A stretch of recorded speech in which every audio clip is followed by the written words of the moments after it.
civic what civic renewal looks like right here in our state. Uh, to introduce our wonderful guest speaker, who we're so thankful that he has joined us today, I would like to introduce my good friend Rebecca Warren. Well, thank you so much, Tanya, and thank you for joining us today. As Tanya mentioned, our organization, Michiganders for Civic Resilience, is a cross-partisan statewide collaboration that I think all of you know is supported by the Carter Center's Democracy Program and the Gerald R. Ford Presidential Foundation. Our mission is to build faith in our elections and trust in our democratic institutions, reduce polarization, and strengthen civic resilience around Michigan. Today, we're honored to welcome a guest whose work directly informs that mission. Richard Czuba is the founder of the Glengarriff Group and one of Michigan's most respected pollsters, with more than 3 decades of experience in survey research, issue management, and strategic planning. Richard has provided trusted, nonpartisan insights to state and local governments, public sector organizations, and news outlets, including the Detroit News and WDIV-TV. Today, Richard brings his deep experience in polling, strategic insight, and focus group work to our mission of strengthening civic resilience, of bridging divides and restoring civil discourse, and empowering Michigan's residents to participate meaningfully in our democracy. At Michiganders for Civic Resilience, we believe that cross-partisan collaboration, civic engagement, and trust in our systems matter. Richard's work offers powerful tools for us to understand public sentiment, refine our message, and act with intent. His recent polling has shown that trust in Michigan elections is increasing across parties with strong bipartisan confidence in local election administrators. As we seek to build healthier communities and bolster our election systems, we are fortunate to learn from someone who has guided major public sector initiatives, helped quantify public attitudes, and turn data into meaningful action. So please join me in welcoming Richard Czuba. We look forward to his insights and the collective discussion that follows. Richard, thank you so much for being with us today. You're welcome. Hello, everyone. Thank you for the opportunity to have this conversation. What I'd like to do is I'd like to go over the results of 2 different polls we've done. One was done in October of 2024, going into the last election. And then we did pretty much a similar poll in June of 25 of this year. And what we wanted to understand were people's attitudes towards the accuracy of elections going into the election versus where they came out. And it's a real rare opportunity to do polling that close together. I think one of the things as a pollster I love is when I can actually watch and monitor progress or changes in polling. So I always start a conversation by doing what I call the kind of the nerdy pollster language at the start. Both of these surveys are 800 sample surveys of likely Michigan voters. One was done in early October of 24. The second was done in June of 24. An 800 sample provides a margin of error plus or minus 3.5%. And 86% of each of the surveys was conducted via cell phone, 14% by landline. And it was live operator telephone surveys. So with that out of the way, let me talk about what these surveys showed. We asked voters how confident they were that the election, the 24 election, would be fair and accurate. Did they expect it to be fair and accurate? And by a margin of 77 to 18, they said they did. That's a really good number, frankly. When you get into the upper 70s, it shows strong sense that voters did expect fairness. So then we asked the question again in June, was the election fair and accurate? And it was 76-17, exactly statistically similar numbers. But one thing shifted in those numbers. We asked, were you confident or not confident in the election be fair and accurate? And then we asked, very confident, somewhat confident. The percentage who said very confident started at 38 in October, and it moved to 53% in June. So we saw a pretty substantial 15-point gain in those who said they were very confident in the fairness and accuracy of elections. During the course of this, I'm going to, help you understand how Democrats, Republicans, Independents viewed this, but also Trump voters versus Harris voters. If you were a Trump voter going into the election, 35% of them were not confident that the election would be fair and accurate. In June, that dropped to 20%. So a sizable drop amongst Trump voters who did not think it would be fair and accurate. Harris voters, they started out at only 4% did not think it would be accurate. They moved to 16%. So, but what I want to point out here is Donald Trump won the election. And despite that, the Trump voters were still higher than the Harris voters who lost the election. It was 20 for Trump, 16 for Harris voters. We asked voters about their confidence in their local elections. Do you think your local and county elections run fairly and the votes are counted accurately? So in October, it was 78%, very similar to their confidence level overall. In June, that had increased to 88% confidence in their local elections. Those who did not have confidence or distrusted their local elections started at 15%, went to 8%. Enormous, shift there in confidence in local elections. In the fall, distrust in local elections was only 4% among Harris voters, but it was 27% amongst Trump voters. We saw a major shift here. The Harris voters, after the fact, were at 6, statistically the same. But the Trump voters dropped from 27 to 10. They looked very much like Harris voters after the fact.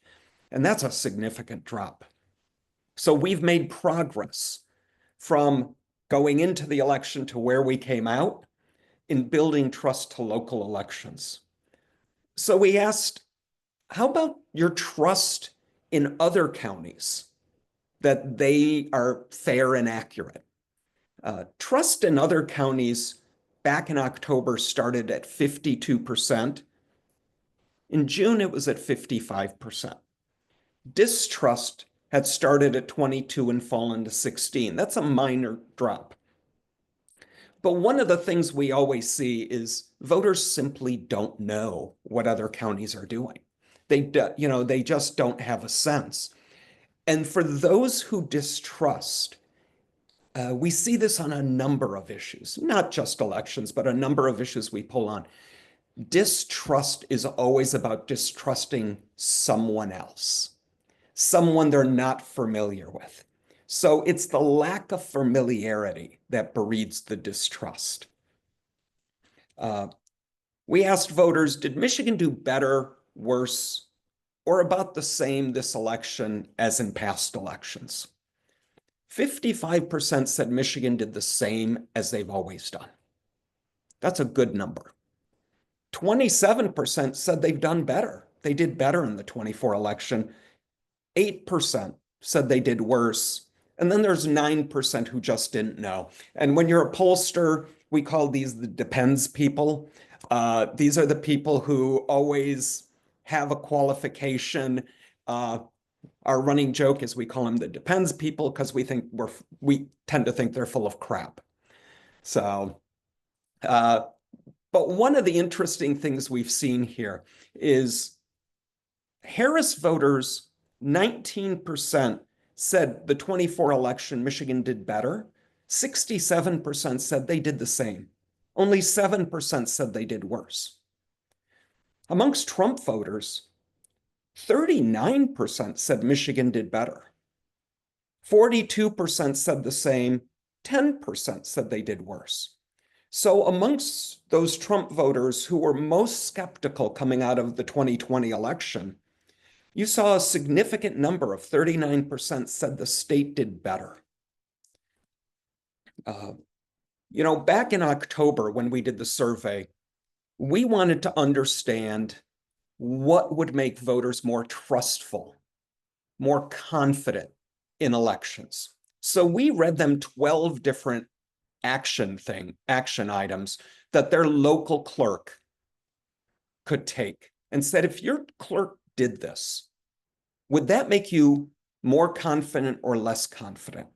And it ranged everything from requiring identification to allowing both parties to have credential challengers.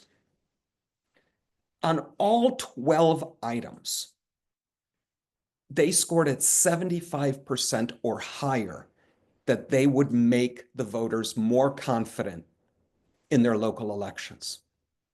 So then we asked the question on each one, is this policy or not? And on those 12 things, voters said only 2 of them were already the policy of the state. The irony was all 12 were the policy. So it really drove home to us that voters have no clue what goes into voter security measures. They just don't know. And they don't know because they've never had to know. Because nobody ever questioned the security and the integrity and the fairness of our local elections. So looking ahead to 2026, we wanted to ask voters, how confident are you that the 26th election will be fair and accurate? By a margin of 79-12, voters think that it's going to be fair, are confident it's going to be fair and accurate. Looks very similar in numbers to the other numbers, but there's a really important difference in these numbers. Unlike the other years, we see absolutely no difference right now in party affiliation. Democrats, Republicans, Independents, Trump voters, Harris voters, they all look consistent. Let me tell you, as a pollster, that's a shocking finding, to see all these different political sides look consistent. That's a really good sign moving forward to 2026. But as I'll show you, it's also something we need to view tentatively. It's hopeful, it's optimistic, but let's be careful about not letting ourselves get away with not doing the work that goes into an election. We asked voters whether they were satisfied with Michigan's election system or they wanted major changes. By a margin of 72-23, Michigan voters are satisfied. 16% of Democrats said they wanted major changes, 20% of independents, but a third of Republicans said they wanted major changes. And so we asked them in an open-ended question, those who wanted major changes, what do you want to see? Leading the pack, 21% require voter ID to vote. It's already required. 10%, they want better election security. 9%, vote counting needs to be monitored and accurate. 9%, stop absentee ballots. 8%, check citizenship before allowing someone to vote. So we wanted to understand this concern about non-citizens voting. And so we asked, how concerned or not concerned are you that non-citizens are voting in Michigan's elections? 57% of voters are at least somewhat concerned. 40% said they are not concerned. But it's the intensity of that concern that really jumps out to us.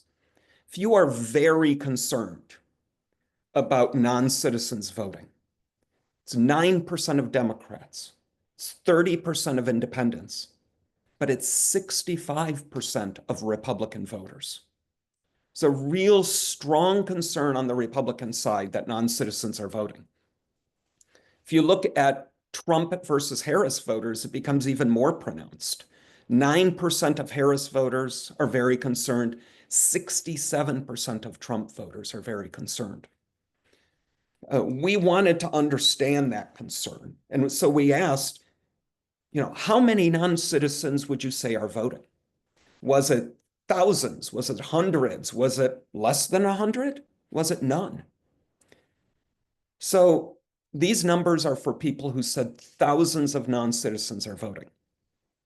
Democrats said 9%. Independents, 25%. But 54% of Republicans said thousands of non-citizens are voting. 53% of Trump voters versus 10% of Harris voters. So we clearly see where that concern is playing in the electorate. We asked if current federal and state laws that prohibit non-citizens from voting and requiring anyone registering to vote to sign an affidavit that they are a US citizen, was that enough, or did the laws need to be tougher? By a margin of 54 to 40, Michigan voters say that is enough. But there's a deep party divide here. Much of what I'm seeing these days as a pollster, there are deep party divides. And this is perhaps one of the most divided issues. Democrats, by a margin of 84 to 10, think current laws are enough. Independents, 58-32, say current laws are enough. But Republicans, 71% want tougher laws. 24% say what's on the books now is enough. If you're a Harris voter, it's 81 to 12. Current law is enough. But if you're a Trump voter, 72 to 23, they want tougher laws. So what do they want? And we asked them in an open-ended question. 27% want valid ID at registration. 21% want required documented proof of citizenship. So Michigan might face a constitutional amendment on the ballot in 26 regarding proof of citizenship to vote. And that amendment would require anyone registering to vote to provide proof of citizenship, but it would also require the Secretary of State to verify the citizenship of those who are already registered to vote. So we asked voters, would you support or oppose that constitutional amendment? Right off the bat, it starts at 66 to 28% support. 47% strongly support it. 18% somewhat support. It's those 18% who somewhat support that are going to decide that issue. They are the ones that, yeah, it sounds good to them, but they're not strong supporters. They would be the people that would be required to get it over the 50% margin. Democrats oppose this, 33 to 58, but independents support it, 70 to 23, and Republicans are 91 to 6. For anybody who's ever heard me or talked to me, they know I pay attention to what independents say. Because in Michigan, independents decide everything. They're the whole ballgame in this state. So it's interesting at this stage that they are aligned at 70 to 23 in support of this. But again, 43% of those independents strongly support it, 27% somewhat, meaning sounds good to them, but they haven't heard everything about it yet. So we wanted to understand each element of that proposal. By a margin of 71 to 26, they support anyone registered to vote to provide proof of citizenship. By a slightly smaller margin of 65 to 30, they support the Secretary of State verifying citizens the citizenship of all registered voters. One of the things we asked about, because it's a conversation that's come up on this, is the fact that married women would have a much more difficult time providing proof of citizenship because they'd have to provide either a marriage license or a valid passport with their married name. A birth certificate wouldn't be good enough if they were using a married name. So we asked voters, would you support or oppose that? And suddenly voters are split on this issue. 48-47.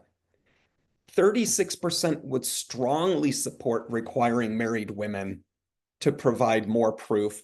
39% would strongly oppose it. But what really fascinates me on this question is there is not a gender divide.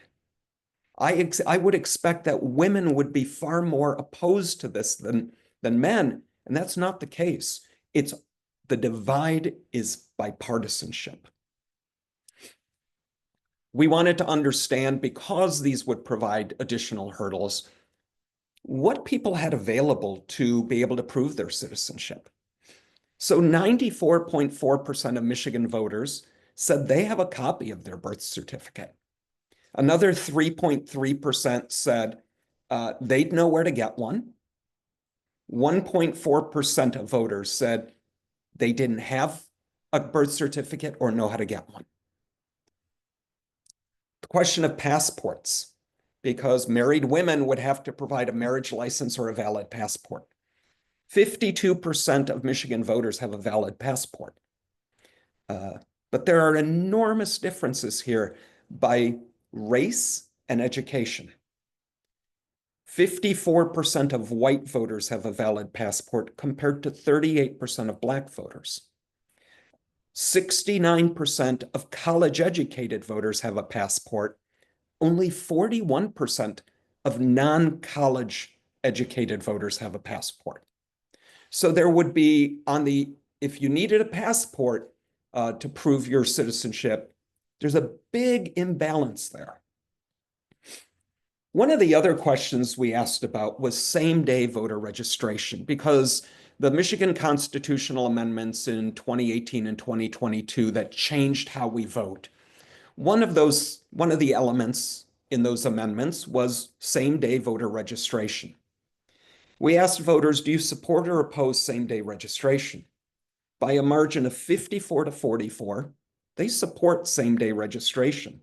But again, sharp partisan divide here. Trump voters oppose it, 30-66. Harris voters support it, 77-20. Independents support it, 52-45. So for those opposed to same-day registration, we wanted to get a sense, what do you want? What would you like to see? And the overwhelming majority of them said they want to go back to Michigan's 30-day registration requirement, that you're registered 30 days beforehand.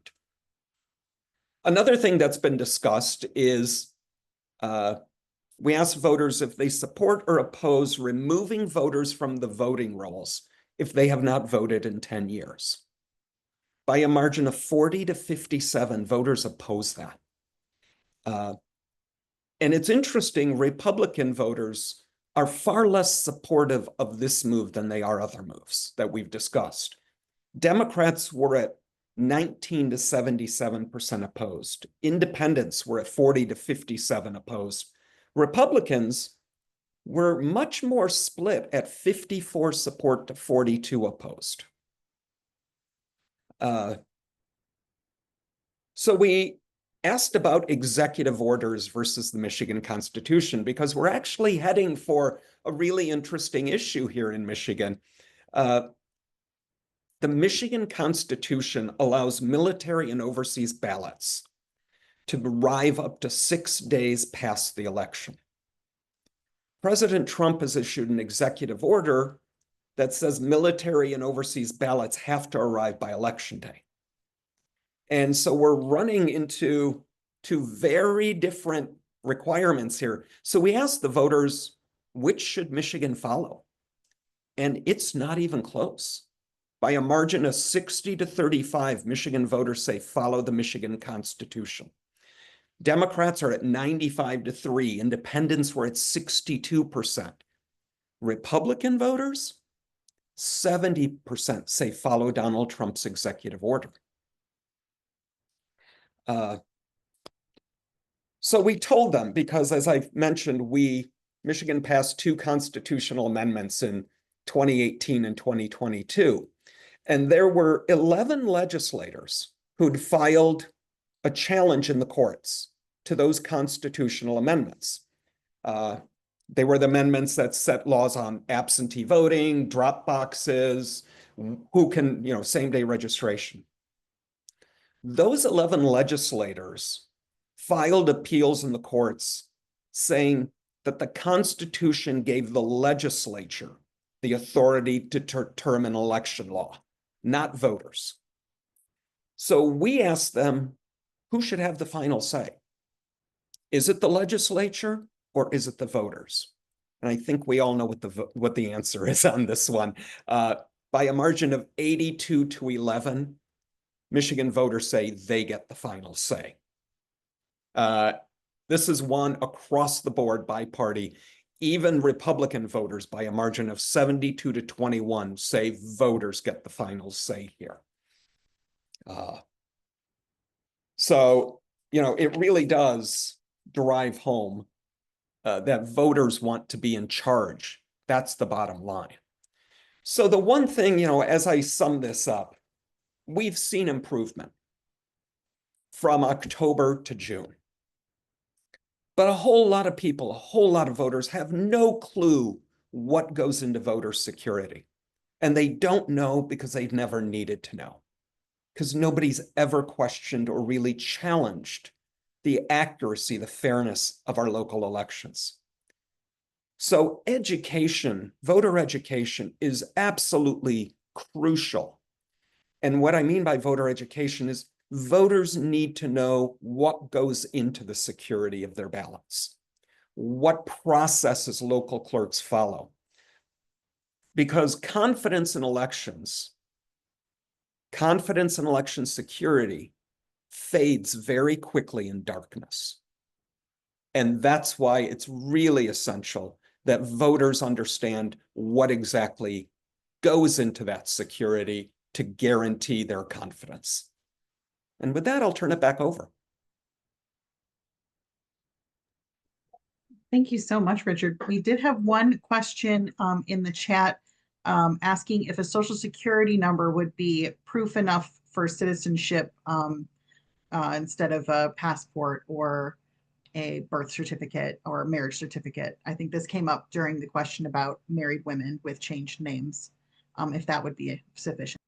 As I understand it, that is not sufficient, that you need to provide either a marriage license showing the change of name or a valid passport with the name.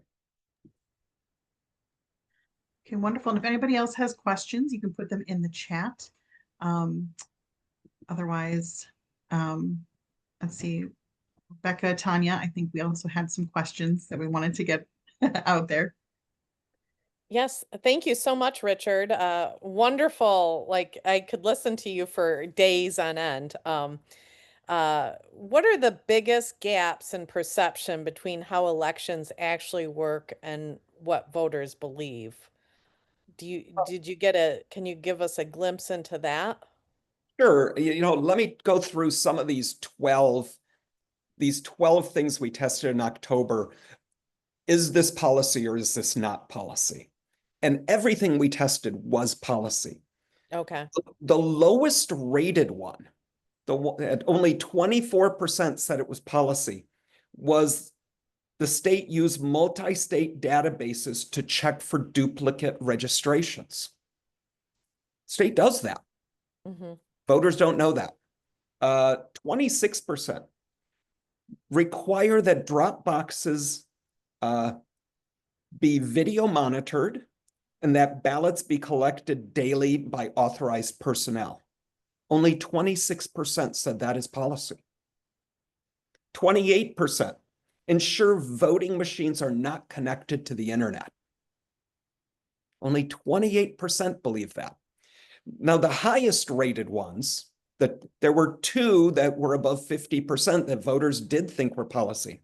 62% require identification for in-person voting. You know, considering that all of these voters go in and are asked for their ID when they vote, it's shocking that it's that low.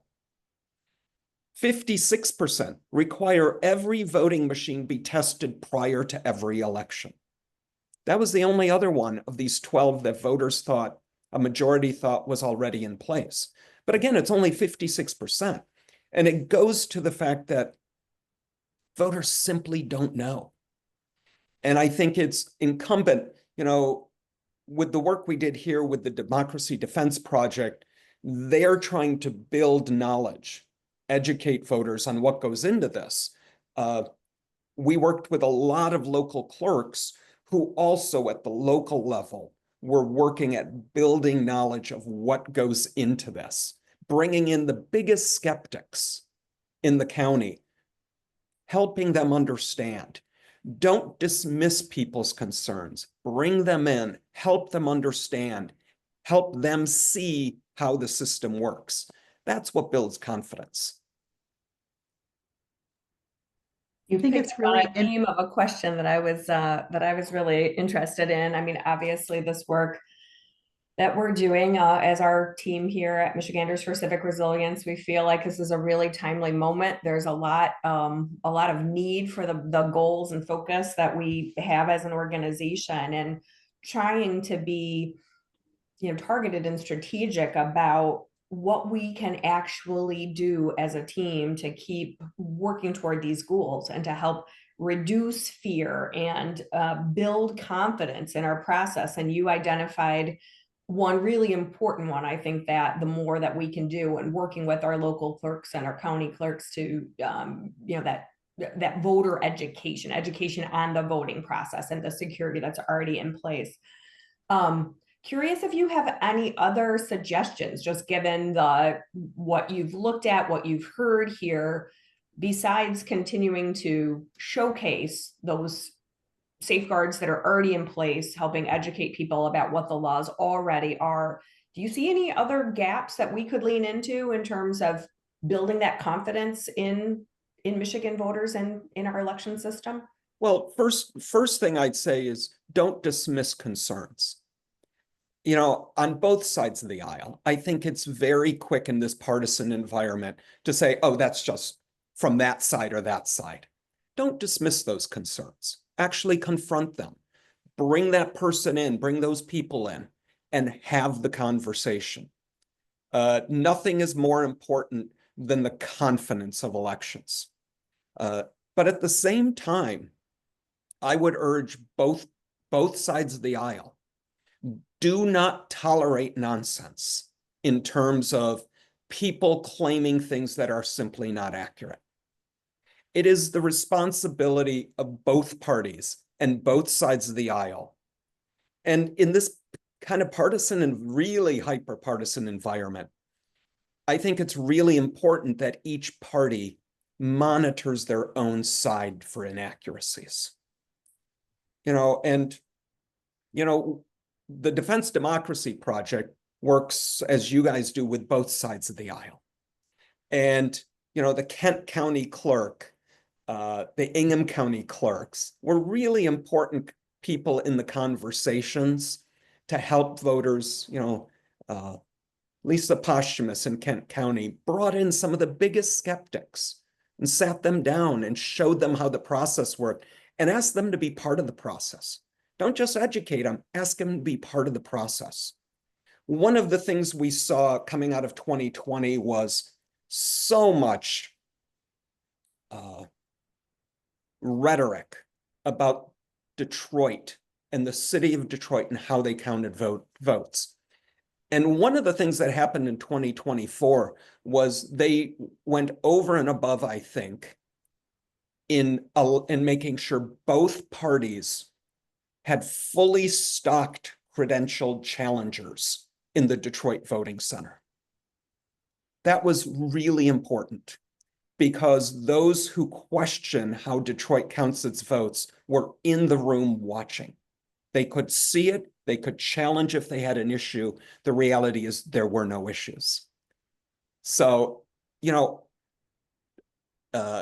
yes, educate, but bring them in and make people part of the process. That's really important. Great advice.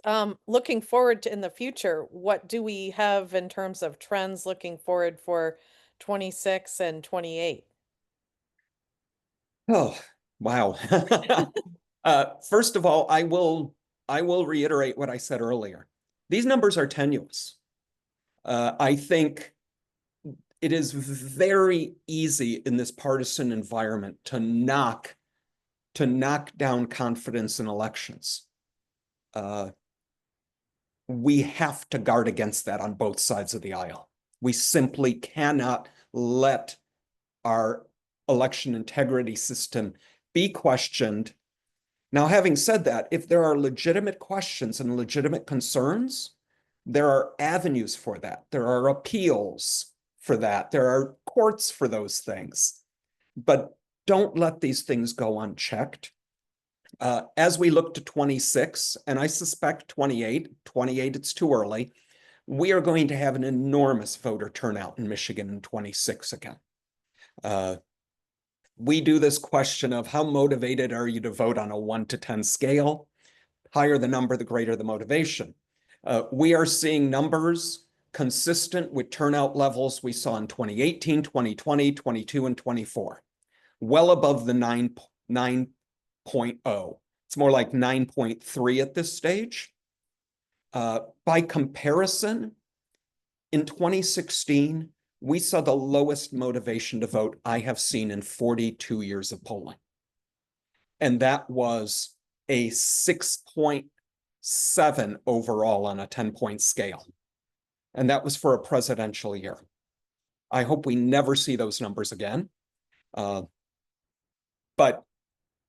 as a counter to that, 2 years later, we were seeing motivation to vote numbers of 9.3 to 9.5, the highest levels I'd ever seen. And those high levels have been consistent now moving forward. We're seeing those again. So expect a big turnout. We have a question in the chat. Brenda asks, in doing polls asking what is current law, do you at the end let the respondents know that all of those things are already in place, and can polls be used to educate? We have in times. In this case, we did not.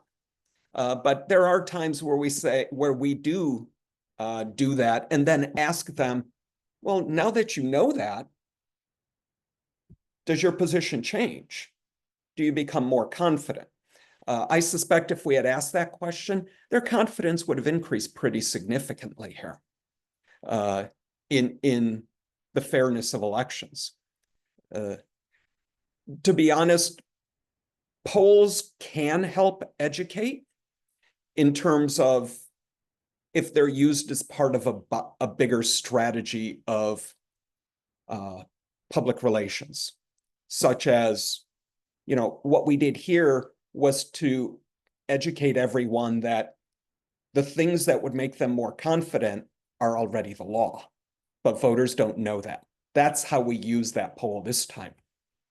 We simply don't do enough. I mean, 600 or 800 sample survey is not enough to broadly educate individually. The polling has to be used as a collective public affairs strategy to let people know what, you know, in this case, that education was essential. How big of a sample size would you need to do persuasion or education usually? Polling is not for persuasion.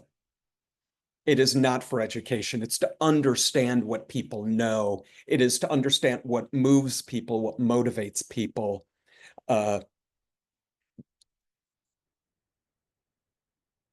Polling's not the avenue for that.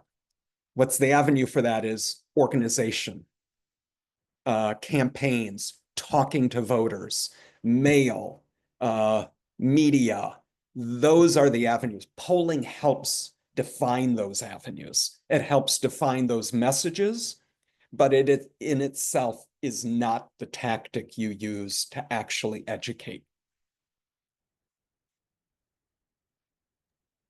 I also found it interesting, the idea that people have confidence in their local electeds, who they elect in their local processing, but then assume there's problems other places, sort of that, not in my backyard, like everything's fine here, but it's those other people that must be the problem. Whereas those other people are saying the same thing about you. I find that very interesting. And we see that across the board in our polling, not just on election issues. One of the questions we ask is, are you satisfied or dissatisfied with Michigan schools versus your local school?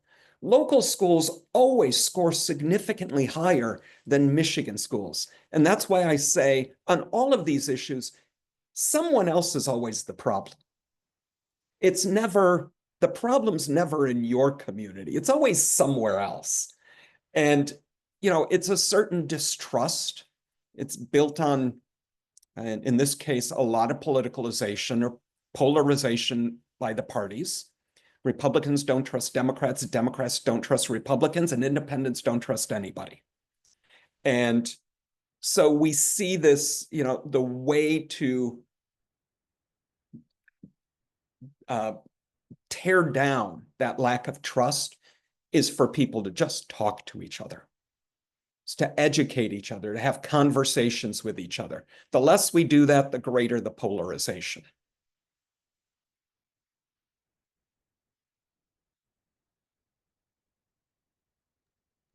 Wonderful. Rebecca, did you have a question? Oh, I'd say take Brenda's question. Yeah. Oh, sorry. Brenda also said, do your demographics ever parse dog people versus cat people? No, I have not done that as a demographic question. Interesting to see which correlates. Can I Yeah. make a comment? When I did doors in Allegan County, by and large, every dog owner was a Republican and every cat owner was a Democrat. I swear to God. And then the other demographic I noticed, if they have a flag and of either party that on somewhere on their house, whether it's a decal on their window or a flag out front of their house, they are a primary voter. So those were my observations in Allegan County. I'm not sure if it translates throughout the whole state, but in Allegan County, when I did doors about 18 years ago, that is what I noticed. Yeah, I mean, demographic questions, we can have a lot of fun with them. But it's not often we get to have fun. I think the last time I actually got to have a lot of fun with the demographic question was we recently did a poll in the Detroit mayoral race where we asked voters if you could have tickets to any one of the professional sports teams, which team would you choose? The Lions, the Tigers, the Red Wings, or the Pistons? And it was not even close. It was 70% for the Lions. But that's the kind of demographic question you can have fun with. It also tells you some things.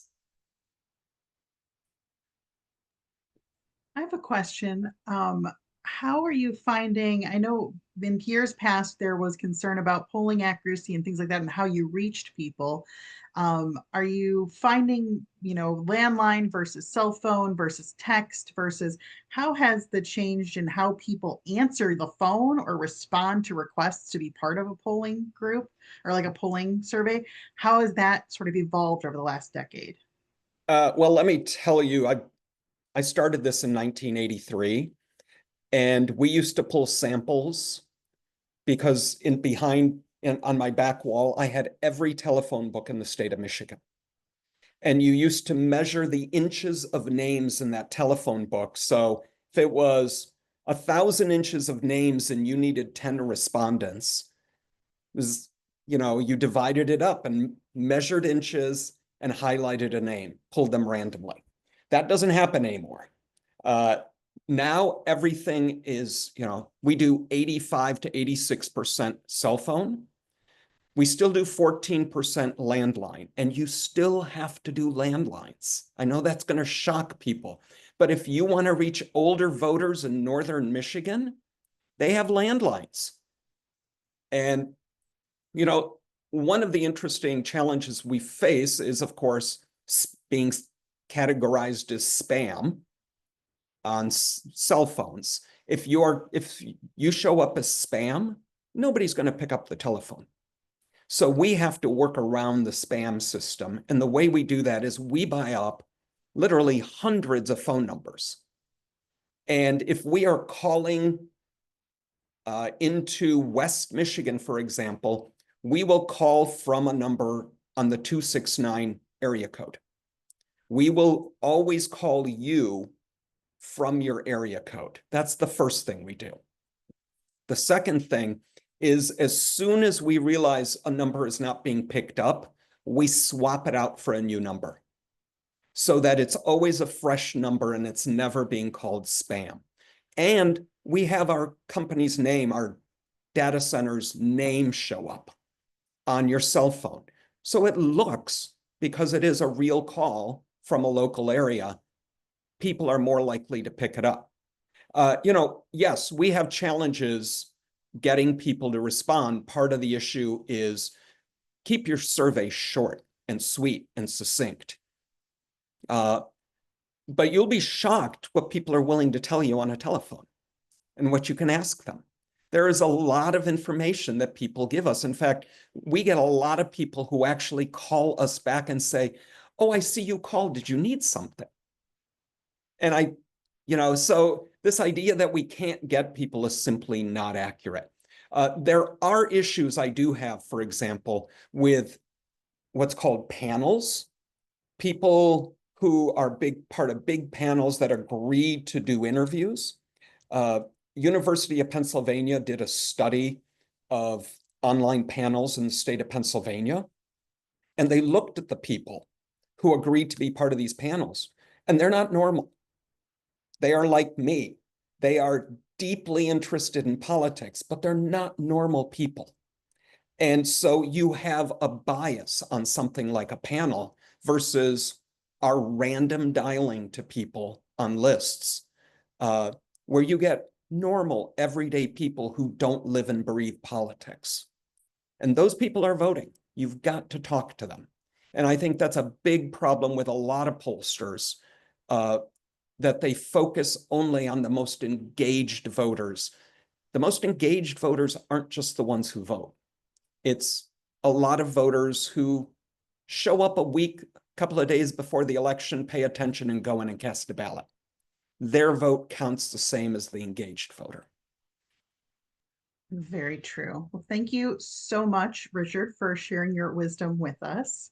And I'm going to share my screen real quick for those that are still on our call. Here you go, Rebecca.